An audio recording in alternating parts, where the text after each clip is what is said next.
Olá, prosseguindo no estudo das parábolas do Evangelho, neste vídeo vamos examinar a parábola conhecida como o administrador infiel. É conhecida também como o mordomo infiel. Está em Lucas, capítulo 16, versículo de 1 a 8. Ela vem numa sequência das 3 parábolas apresentadas no capítulo 15 de Lucas, quando Jesus se dirige diretamente aos escribas e aos fariseus que questionavam Jesus por ele receber publicanos e pecadores e comer com eles. Então Jesus dirige aquelas 3 parábolas aos fariseus e aos escribas a propósito do arrependimento. Esta parábola, que está aqui em Lucas 16, de 1 a 8, ela está na sequência, ela faz parte do mesmo discurso, com uma diferença das 3 do capítulo 15. Nesta parábola, ela inclui os discípulos, quando Jesus se dirige não só aos fariseus e aos escribas, mas agora também aos discípulos. Veja só. E dizia também aos seus discípulos: havia um certo homem rico, o qual tinha um mordomo, e este foi acusado perante ele de dissipar os seus bens. E ele, chamando-o, disse-lhe: que é isto que ouço de ti? Dá contas da tua mordomia, porque já não poderás ser mais meu mordomo. E o mordomo disse consigo: que farei, pois que o meu senhor me tira a mordomia? Cavar não posso, de mendigar tenho vergonha. Eu sei que o que hei de fazer, para que, quando for desapossado da mordomia, me recebam em suas casas. E chamando a si cada um dos devedores do seu senhor, disse ao primeiro: quanto deves ao meu senhor? E ele respondeu: 100 medidas de azeite. E disse-lhe: toma a tua obrigação, e assentando-te já, escreve 50. E disse depois a outro: e tu, quanto deves? E ele respondeu: 100 alqueires de trigo. E disse-lhe: toma a tua obrigação, e escreve 80. E louvou aquele senhor o injusto mordomo, por haver procedido prudentemente, porque os filhos deste mundo são mais prudentes na sua geração do que os filhos da luz. Geralmente, esta parábola causa estranheza, porque louvou aquele senhor o injusto mordomo. Então, é estranho isso, né? Muito bem. Para fazer a minha análise desta parábola, eu utilizarei o seguinte conhecimento. Nós somos espírito, o ser eterno, que não regride nunca. Ele pode até estacionar no seu progresso permanente na direção de Deus, mas não regride. Então, nós somos espírito, o ser eterno, imortal. O espírito é um reflexo de Deus em nós, que está presente na nossa consciência. Como responderam os espíritos à pergunta de Kardec, a lei de Deus está escrita na consciência.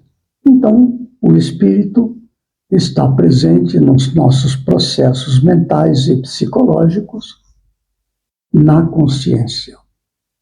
Então, vejam, quando nós reencarnamos, nós nos deparamos com nossas imperfeições, aquelas situações nas quais ainda não superamos na experiência da vida comum.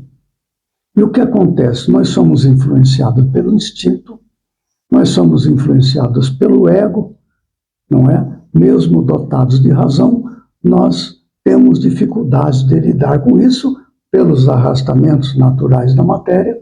Nós temos os instintos que nos influenciam poderosamente. Há entre os instintos os maus instintos, que são aqueles que a gente sabe que não deve fazer e faz. Nós temos consciência de que aquilo não devemos, mas acabamos fazendo. São os maus instintos. Então, espírito e personalidade. Personalidade luta com suas imperfeições e arrastamentos. A análise desta parábola procurarei fazê-la dentro deste contexto. Espírito, através da consciência, e a personalidade, a pessoa em experiência com suas imperfeições. Havia um certo homem rico. Esta é a consciência. Por que é rico? Porque não tem imperfeição. Aquilo que desenvolveu, aquilo ela é. Não pratica atos contrários à lei de Deus. É a lei de Deus em nós. É a presença de Deus em nós. É o homem rico. Ele tem tudo que é possível segundo a sua evolução. O qual tinha um mordomo. O mordomo é a personalidade que cuida dos interesses do espírito como encarnado para que, como encarnado, produza desenvolvimento para o espírito, desenvolvimento intelectual e moral. É o mordomo que cuida dos interesses do espírito na encarnação. Este foi acusado perante ele de dissipar seus bens.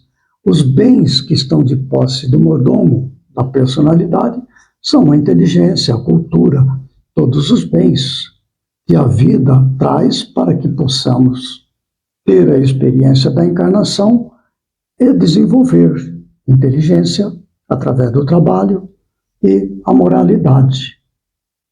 Então veja que nós temos aqui acusado perante ele de dissipar os seus bens. Ou seja, a consciência já cobra da personalidade que está se desviando daquilo que sabe que deve fazer, através da culpa, através do entendimento que está saindo fora dos interesses do espírito. Ele foi acusado. Ele já sabe que não podia fazer e faz, é a acusação. Aí vem a questão do auto-julgamento, da culpa. Muito bem. Então, já não poderá mais ser o mordomo daquele homem rico. Porque naquela situação de entendimento que a personalidade já tem dos seus deveres, ele não pode continuar fazendo coisa errada. Não serve mais isso aqui. É preciso se reajustar, modificar o seu comportamento em relação àquelas falhas, àqueles defeitos morais. Então, não poderá mais seguir naquilo ali, porque senão a culpa pega pesado. Então, o que a personalidade faz? O que nós fazemos quando entendemos a lei de Deus? Nós nos esforçamos para nos adequar à lei de Deus, mas mesmo assim, nós deslizamos aqui e ali. Nós estamos cumprindo a lei de Deus num esforço de superação dos nossos arrastamentos para os apegos ao poder, ao apego à riqueza. Nos esforçamos para praticar o bem, praticar a beneficência, ajudar aqui e ali, mas ainda há um esforço.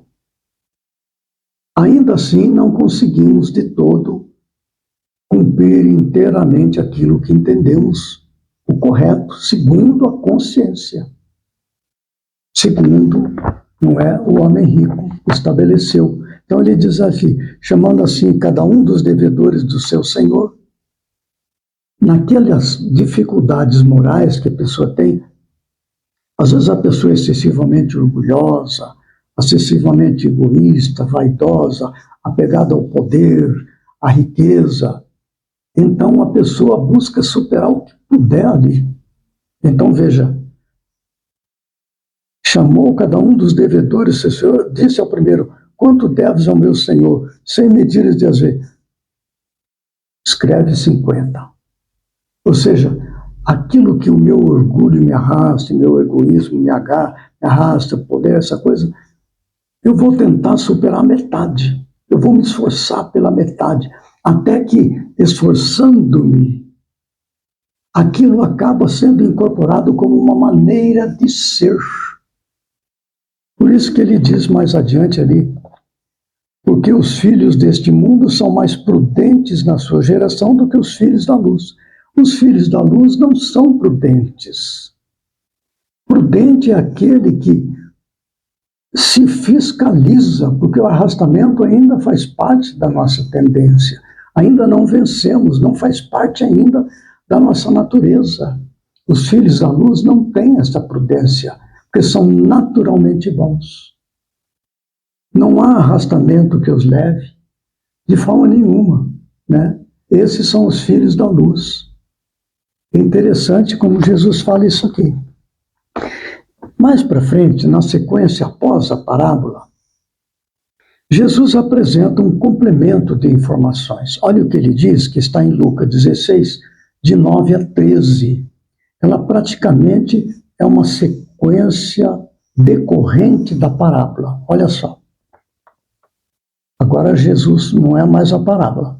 E eu vos digo, granjeai amigos com as riquezas da injustiça, para que quando estas vos faltarem, vos recebam eles nos tabernáculos eternos. Granjeai amigo com as riquezas da injustiça. Fazer o bem às pessoas, ainda que ainda não seja da nossa natureza, amar o próximo como a nós mesmos, nós estamos nos esforçando, fazendo com aquilo que eu tenho. Se eu sou uma pessoa culta, eu busco passar esta cultura. Se eu sou uma pessoa rica, procuro ajudar financeiramente, trabalhando para que as pessoas tenham um emprego, ganhem com dignidade a sua vida. Se eu sou uma pessoa que tenho, assim, uma capacidade de amar as pessoas, eu vou visitar os enfermos, eu vou visitar aqueles necessitados, levar um benefício, praticar uma beneficência. Então aí está, granjeai amigo com as riquezas da injustiça. Isso tudo chegou até nós, muitas vezes não é por mérito, é por misericórdia de Deus. Aquela riqueza, seja a cultura, seja a inteligência, conhecimento, poder, riqueza, o que seja, saúde, essas são riquezas que nos chegaram apesar das nossas deficiências evolutivas. Granjeai amigos com as riquezas da justiça. Aí ele diz, para que quando as riquezas nos faltarem, vos recebam eles nos tabernáculos eternos. Há uma passagem de Jesus, isso aqui é muito interessante, viu? Que está no Evangelho de Mateus, capítulo 18, versículo 10. Deixa eu ver aqui. 18, 10, olha só.